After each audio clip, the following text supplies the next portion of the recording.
Hey guys, welcome back to my channel. I'm Ashley and this is the Lace Bear Design Studio. So today we are doing something a little bit different in this vlog, and I thought it would be fun to do an Ask Me Anything sort of thing. And if you noticed in the community tab here on YouTube or on Instagram a couple of weeks ago, I posted saying that I was doing one of these and I was gathering questions. So here's the vlog where all of your questions will be answered. And I thought a long time about how I wanted to do this video, and I initially wanted to do like an art piece while I was voiceovering the questions and the answers, but there wasn't any art that I was inspired to work on, so I thought just a day in my life would be kind of fun. So here we are. And by the way, if you're watching this on the day that I launched this vlog, December 9th, it is my birthday. So if you feel inclined, just leave a sweet comment below. Even if it's just a heart, that would be amazing. Maybe even give it a like.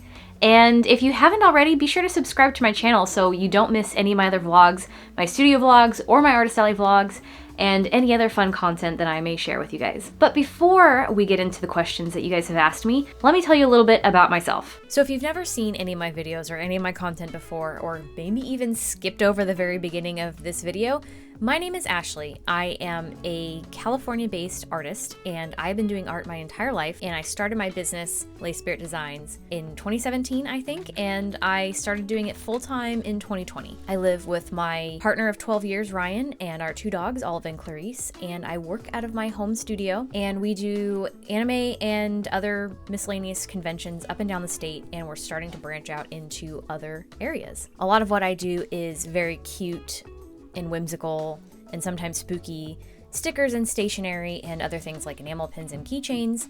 I have my own original characters, and my business is actually moving into original characters instead of fan art where I started, and I would love to keep doing this full-time for literally as long as humanly possible.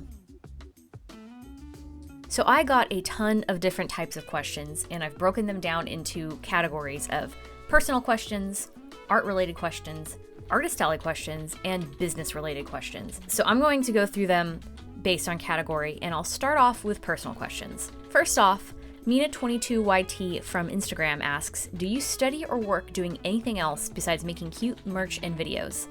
So I am actually graduated from college for several years, I think actually almost 10 years now, and that was in graphic design, so I don't study, except for things I'm curious about or like things for my business. I'll go out of my way to take a Skillshare class or something to learn more about making videos or other aspects of business. Otherwise, art was my hobby. I can't say it's my hobby anymore because it's my business, and it's hard for me at this point in time to separate the two. So honestly, I like to watch a lot of TV. There's always like a good crime documentary or a nice slice of life anime that I'm interested in.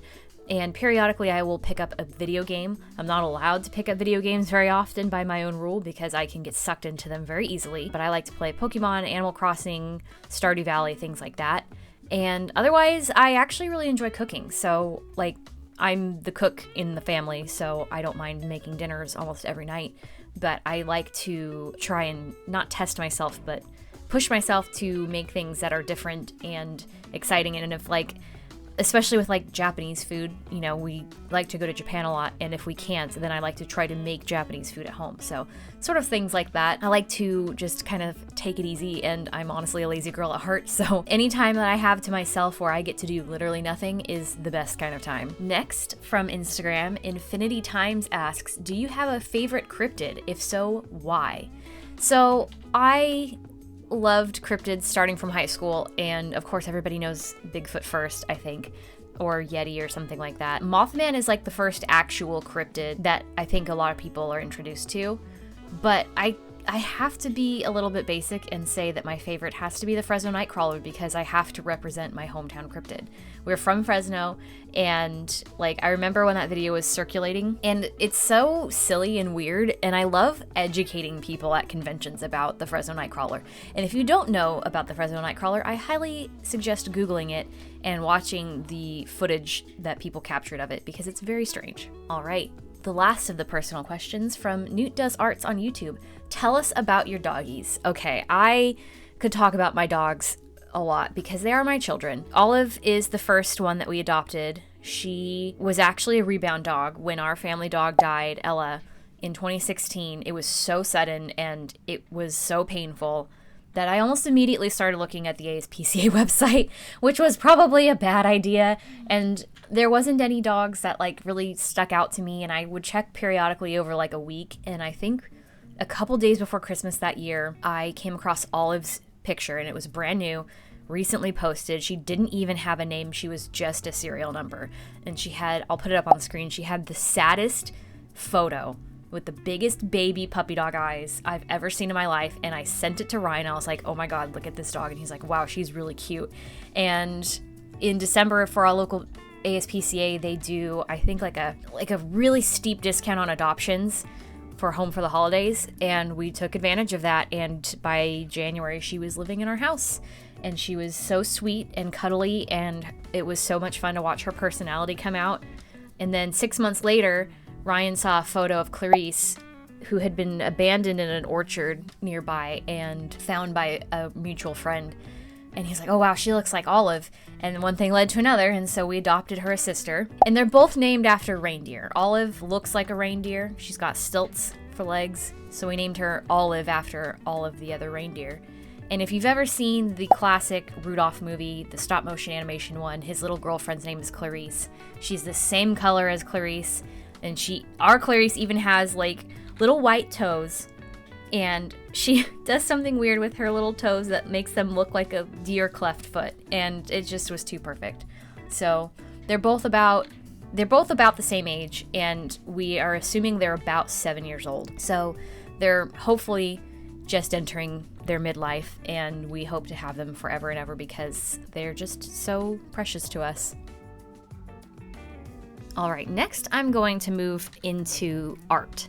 And this is like art and drawing, and I guess more of like from a hobby aspect. Anyway, so from Instagram, Moon Anderson Art asks, is digital art your go-to, or is there another medium you enjoy more? Digital art has been my go-to since when I was in high school around like 2005, and I first discovered Photoshop. Just the things that you can do, like Control Z, for instance, is just, it's so nice. And there are periods of time where I'll go back and forth with traditional media, and I think it was probably around the end of high school when I stopped carrying a sketchbook, which makes me sad. I haven't been into traditional media since high school, not in the way that I was then. And like, it is definitely my go-to because I'm mostly making products and all that, but I've never been formally taught any form of painting, but I really love painting. I love working with watercolors, and I was starting to kind of warm up to acrylics when I put them down, but also gouache. Like, I really love painting, and I honestly want to get back into it. I think the last couple of years on my resolutions for the new year, I always say pick up traditional media again, and I haven't done it. So I do miss it, but digital art is my go-to. Next is Casey Lynn's Life asks, what inspires you in your art? This is a steep question for me. Like, I feel like it shouldn't, but I guess on a surface level, like, I really like woodsy, cozy, cottagecore things, and just like wilderness specifically. I don't really know how to like articulate what inspires me. It's just like Ryan understands it because he can look at something like that's your vibe, but just very delicate, soft things. Romance actually is a big one, and until I decided to go in this direction that I'm going with my business, like, whenever I would draw the most, it was if I had like a new ship from a show that I'm watching. If there is any kind of romance involved, like, that's gonna drive me to be the most creative. But these days, those sorts of things, since I'm not drawing fan art as much anymore, it's mostly like consuming. So other things that inspire me are, I don't know, I guess anime, video games, general cartoons. It's just so neat to see the world through other people's creative lens, I guess. I've never been, like, I probably watch more live action things now than I have ever, but like growing up, I was not interested in anything unless it was a cartoon. And it's just like, I guess maybe hopefully that answers that question in any way, but like most down to the actual bottom line of the question is just very soft, feminine, girly, cutesy, whimsical things. inspire me. Next is from JRose Alchemic Art on Instagram. What kind of stories will you be working on for your original characters? Very brief backstories, honestly. I don't plan on doing comics for my characters, though the occasional, like, 4-panel, simple, like, straight to the point comic may appear. But otherwise, like, it's mostly going to be stories on how they are incorporated into the same setting as each other. So you're going to see how Spirit, my mascot and logo, works into the world with Periwinkle, the other mushroom friends, and other characters who you've seen, like Jackie and Tommy Cats, and other characters from way back in the day, and even new characters that I haven't introduced yet. So there's not going to be anything specific like an actual story, but it's mostly going to be world building to appease the storyteller in me while also making sense of all of the characters that I'm coming up with. I actually had 2 people ask me the same question. Killa Z from Instagram and, apologies if I'm butchering this, Kayla Leon 19 from YouTube, both asked me what are my comfort subjects to draw.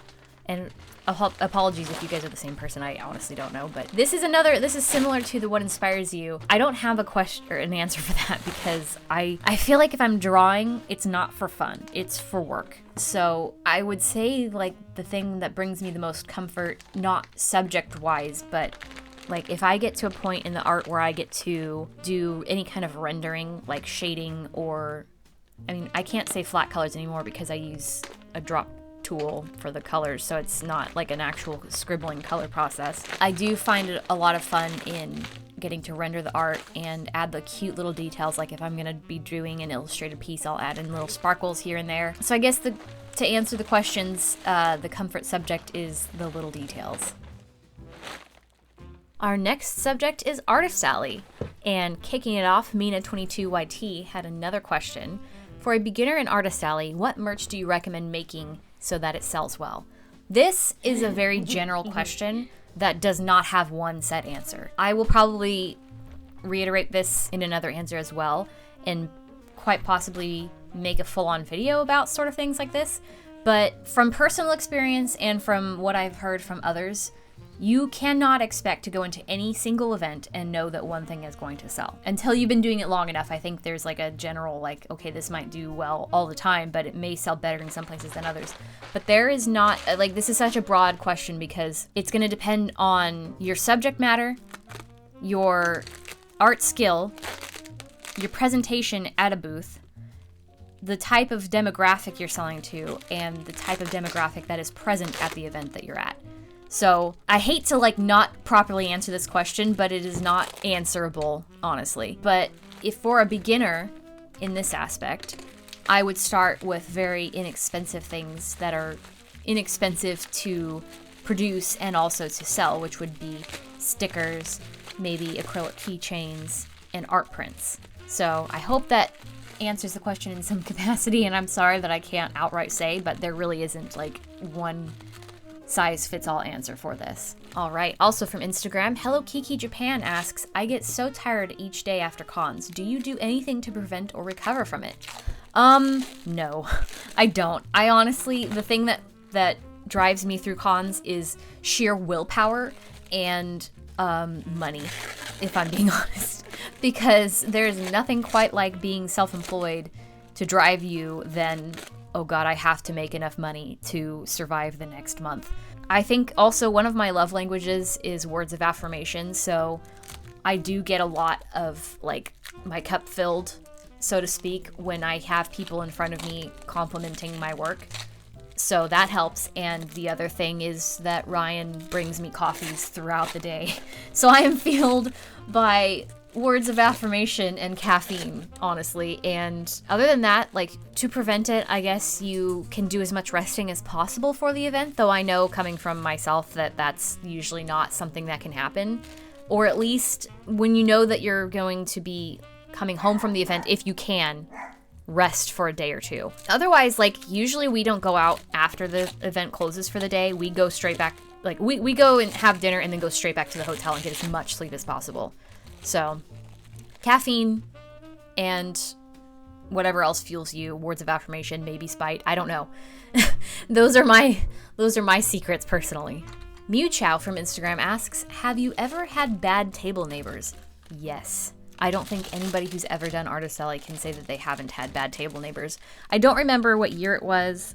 I think it was pre-pandemic, and I don't remember what convention it was, but I had neighbors once that were advertising for their comic book, but they were carnival calling, which if you don't know what that means, it's when they're yelling out to anybody who walks by, like, oh, come look and see what we have, etc. And people would do a wide arc from around their table and come back closer to our side of the table after they were beyond us. So it was affecting our business because people were not even coming close to our table to see what we had. That has only happened maybe once or twice. Otherwise, we try to make friends with our neighbors. We try to introduce ourselves. And when I say we, I mean Ryan, because I'm usually in my own little bubble and I'm so nervous to talk to anybody else until I'm approached from the front. So we try... Ryan tries to be friendly with our neighbors so that if they need anything or if we need anything, we have people to talk to. Another Artist Alley question from Instagram is Chaotic Cryptics. How much stock do you usually bring to each event? This is a good question, and it's also one that has a general answer. But if you can research how many attendees are estimated to be at the event, granted the event is not inflating them, try to bring, for smaller events that are like under 10,000 people for the weekend, I would say maybe 5 to 10 of each item, but if you know that an item is going to be more popular, bring extras, like 15 to 20. For bigger events, I would say for your bestsellers, bring at least 30 and anything else between 10 and 15. So, like, for example, with my enamel pins, some of them I can almost guarantee will not sell in an event. I will bring maybe 3 of them. Some of them that I'm not sure how they might do, I'll bring 8 to 10, and my Mothman pin is my #1 bestseller, and I will always bring, like, depending on the size of the event, I'll bring 15 to 30 of him. So hopefully that is a good answer for that question. Last for the Artist Alley is Shannon Parker 1027 from YouTube. This may seem like a silly question, but how did you decide on colors for your booth? This is not a silly question. In fact, there is a silly answer for this question. Way back in the day when I started my business, knew that the things that I liked to draw were usually very femme and romantic and stuff like that when I was drawing a lot of fan art, a lot of ships and stuff like that. And I knew that I wanted to have a cute ghost for my logo. And I also made the conscious decision, I do not want my brand to be pink. And that may shock some of you because my brand is pink now. And it was something that happened accidentally because my original colors were like a burnt orange and a dark blue, and those are some of my favorite colors. So I wanted to set myself apart from the rest with those colors. And honestly, they didn't work very well together. There's still a lot of my website that has those colors that I'm working on fixing. And honestly, Spooky Stickers ended up adopting those colors, but they didn't feel right. And there was one year where I was making some special Christmas posts that I ended up pinkifying my logo, and then it stuck. And then it grew, and it used to be all pink and like a dark pink / red kind of combo, and I didn't like how uninteresting that was. So then I started incorporating some yellow and some different shades of pink, and then the green came, and then the green kind of took over. And so it's a very pink and green, and yellow is the third color aside from white, but it just kind of took on a mind of its own. I didn't choose these intentionally. It just happened. It's like my business sat me down and was like, no, this is what we're doing. But yeah, it's I definitely feel like it adds to the feel and the vibe of the brand though, because it is very cutesy, girly, whimsical things, but it's not all pink, so you know that it's not all girly. I hope that makes sense. And now we're in our final category for this little Q&A, and it's the business category. And I think most of you are here for this one, so I saved it for last. And a lot of you actually asked me multiple questions, so I actually broke them down by each question, so it's not one bulk question for each thing. And I think just because there's so many duplicates in here, I'm gonna jump around a little bit. So first off, we have Teeny Frogs from Instagram.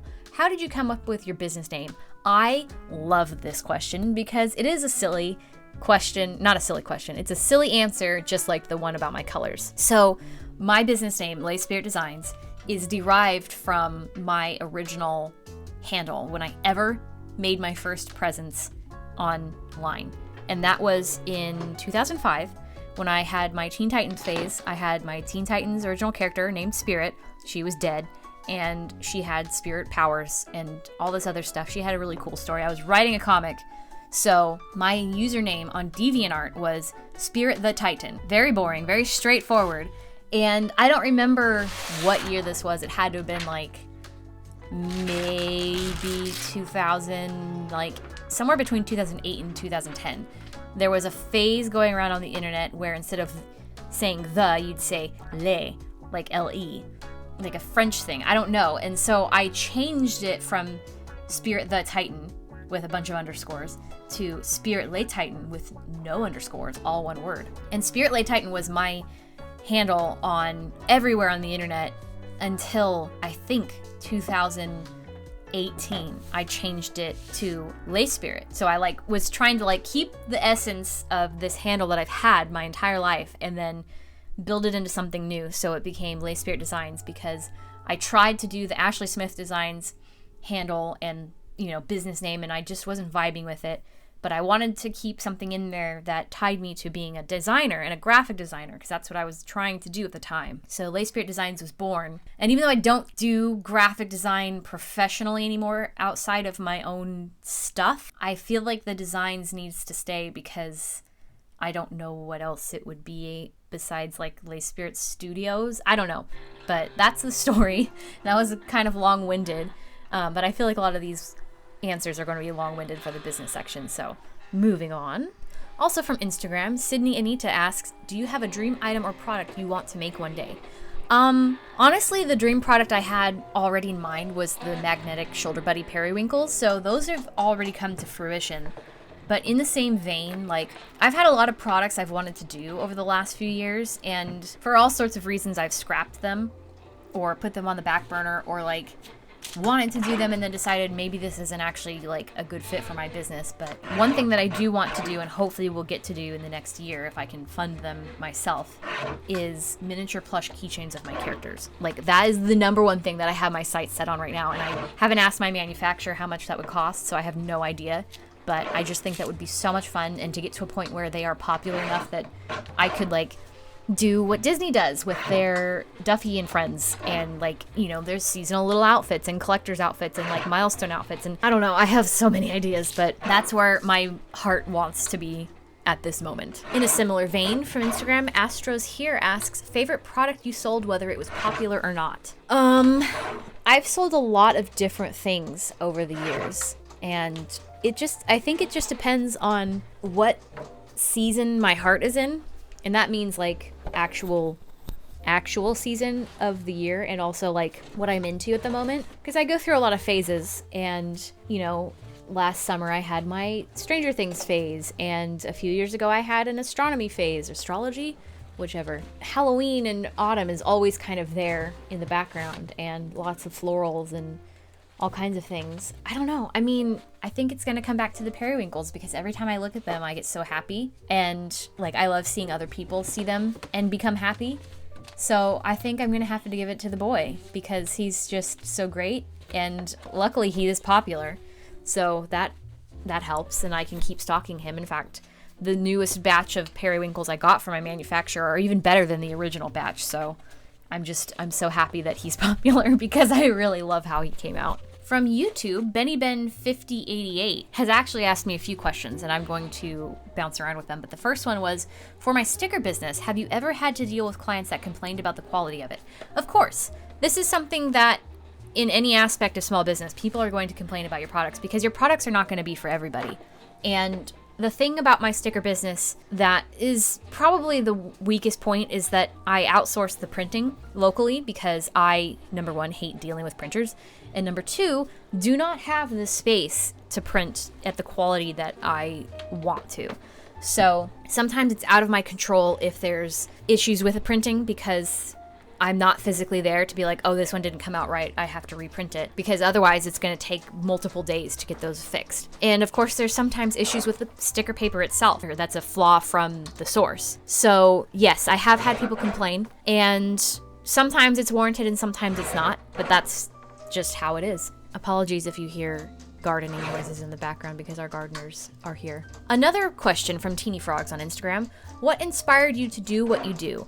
I've been actually thinking about this question a lot since I saw it because it's a very general question because it could literally apply to anything. But if you're talking about why do I run my business, what inspires me to run my business, quite frankly, it's the thought that if I don't keep going and keep doing this for myself, I have to work for somebody else, and I would rather die at this point in my life because the last several jobs I've had were awful, and just being able to rely on myself, even though it's very scary, is so much more rewarding in the long run. The fact that I can look around and see the progress and the impact that I've had doing what I do is extremely rewarding. And I know that even though I didn't set out to be any kind of educational source, knowing that I'm helping other people by doing what I'm doing keeps me going. From Wire Creative Studio on Instagram, can you share more about the finances behind the business, expenses, earnings, and taxes? So I do this on Patreon, actually. Every time I do an Artist Alley vlog, I don't know if you watch all the way to the end, but I do break down the profits and expenses in a pie chart. If you go and join my Patreon for $5 or more, you get access to all the actual dollar amounts. So you see the actual dollars in expenses that I spent to be at any show and all the profit that I made. And there has been other videos where I talk about my profits for the year, I think, and I've posted that to Instagram or to Patreon. So I do talk about that stuff more so on Patreon because I don't feel comfortable sharing those numbers to the public, but I also understand the benefit in having access to those numbers and how you may find information about whether or not a convention is worth it, etc., through those numbers. Taxes, though, I am not any kind of tax professional, so I am not going to give any kind of advice on taxes because I don't want to be sued or anything like that. So definitely reach out to an actual CPA or a small business tax person to get those sorts of answers. Rosie Haven from Instagram asks, what are some weaker points in your workflow and how do you plan to strengthen them in the next year? Wow, you are really coming for my throat here because yes, there are weak points in my workflow, and one of them is time management. I have never been very good at time management, and procrastination has always been an issue for me. But I also think that a lot of it is executive dysfunction, and if I am feeling overwhelmed by the amount of things that I have to do, I will do nothing because I feel so overwhelmed. I am unfortunately at a point where it's a very awkward position to be in my business because I am doing so many things. I don't think people understand how many things I do all by myself to run this business. And obviously, if I am slacking ever in any department by posting or anything of that sort, you must understand why, because I am doing I'm doing the job of at least 4 people alone. And the only help that I get is when Ryan helps me at conventions. So it is, and especially in December, to have all these orders to pack and sticker orders to cut and vlogs to edit and posts to make and newsletters to send and things to draw and things to create and be thinking ahead. Like, I am at the point where I need help, but I cannot afford to pay somebody to help me. And a lot of the things I do, I cannot delegate to anybody else because I can't say, hey, I need you to draw this thing for me. Hey, I need you to edit this video for me, because I have my own way of editing my videos, and that's another version of my creativity and my creative voice and my style of editing. So sure, I could probably have somebody help me pack orders and run the sticker business, but I am not at a point to be able to afford that. Like, I'm still trying to make sure that I can afford to do this full-time myself, but the business is growing a little bit beyond my means. So yeah, I don't have quite an answer for that, but I'm just trying to, I think, figure out a better workflow and finding ways to keep me on task or to keep me motivated, because that's half the battle too, is staying motivated and avoiding burnout so that I can keep on it. But again, the sole drive for any of this to become possible is knowing that if I don't do it, I will not have money to pay my bills. So yeah, I don't have a plan yet, but I'm figuring it out. Another question from BennyBen5088 on YouTube is, for both businesses, my sticker business and my art business, have you ever packed an order wrong? If so, how have you dealt with it? Yes, I think everybody who has shipped orders from their studio or whatever to another customer has packed an order wrong at some point in their life. It'll go to one of two ways. If I know ahead of time that something's wrong with the order, I'll do my best to contact that person and be like, hey, this is wrong. This is my fault. Let me know how you want to deal with it. Or especially from Etsy, I would hope that they reach out to me and let me know a mistake was made and allow me the chance to fix it. For example, like there was a recent order that I had where there was an inventory discrepancy. The person ordered the item, but I actually am no longer in stock of that item whatsoever. So I had to be like, hey, sorry, this thing is actually out of stock. Can I replace it for you? Can I refund you the money? Let me know what you want to do. And they told me. Another example is, hey, I got this thing, but I actually wanted these things instead because I saw one part of the name and I thought it was something else. So I was like, my bad, keep those things. I'll send you the things you actually ordered. So you just have to make sure that you deal with it in a very timely and professional manner. And, if the customer is being kind, then you must return that kindness. And even if they're not being kind, you have to grin and bear it because, again, it is the livelihood of you. And, you just kind of have to own up to it sometimes. Curiously Abigail from Instagram asks, since you travel for conventions quite often, how do you search for your hotel stays? This is an easy one. So when I was starting out, every once in a while, my dad would say, hey, I can book that hotel for you. I can use my Hilton points. So, of course, when I started doing this full time, I'm like, obviously I need to get a Hilton Rewards account so that when I travel, I'm getting rewards for it. One of the first smart things I ever did. So I have a Hilton Honors account, and I exclusively stay with Hilton hotels when I stay because I get points, and there's perks like if you stay in some places, you get free breakfast or food credit, and sometimes there's even like charging for Ryan's Tesla, and I try to stay as close to the convention as possible, and sometimes I'm able to be close enough that we can walk, but that has been my best way so far. If you're going to be traveling a lot, then you need to be doing things that will get you rewards. So if you're flying a lot to conventions, make sure that you have some kind of like perks where you're getting airline miles or something that you're getting a kickback.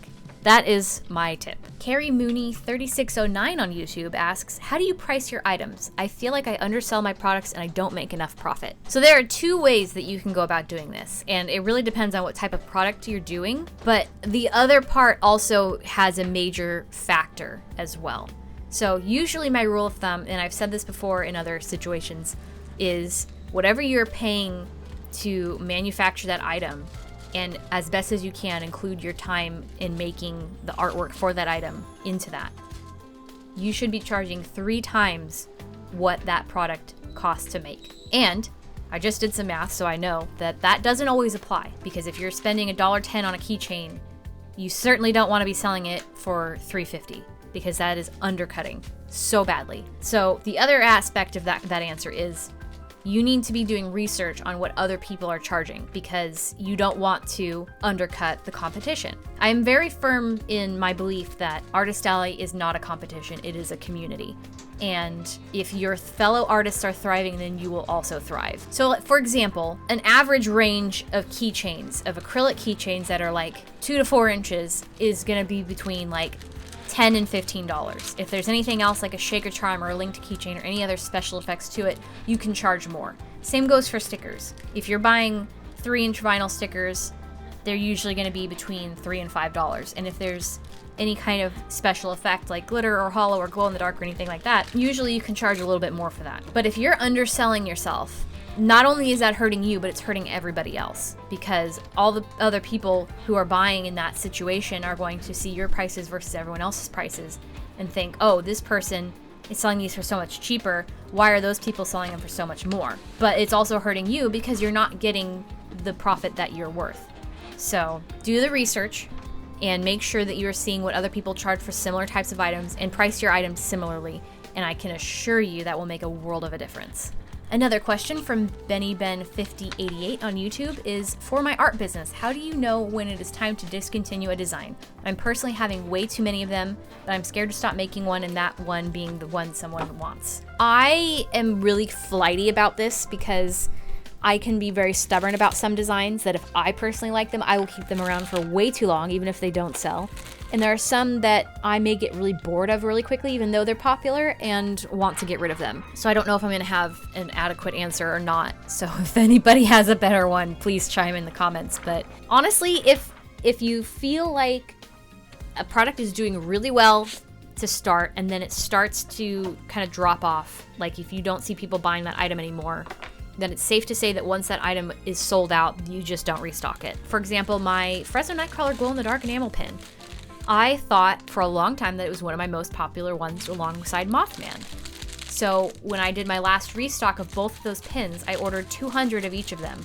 Mothman is still going very strong, and I don't know that I'm quite halfway through the stock of him, but the Nightcrawler pins don't sell anymore suddenly.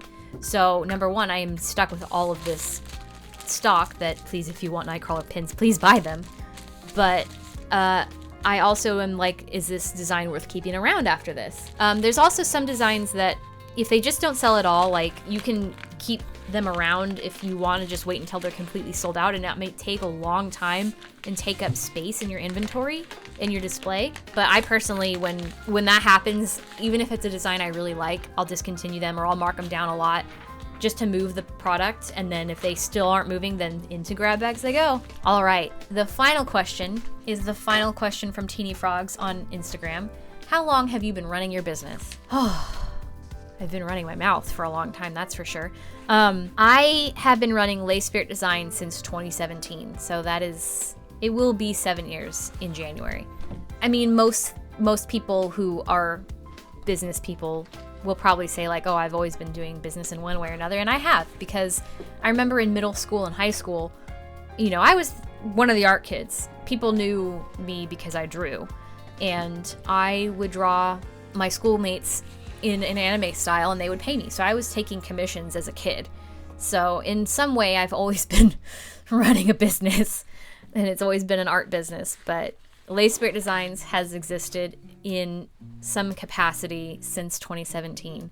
And with that, I am all out of questions for this Q&A. And that is all the questions that I got. And honestly, my voice is a little strained now from recording voiceover for like 40 straight minutes. But thank you guys, everyone who submitted a comment. And if I missed yours somewhere, be sure to let me know. I'll be sure to answer it wherever you have placed it. And if you guys have any other questions that I haven't answered, be it about business, Artist Alley, or just myself, like, feel free to leave it in the comments. I will do my best to answer it straight away, or even address it in another video.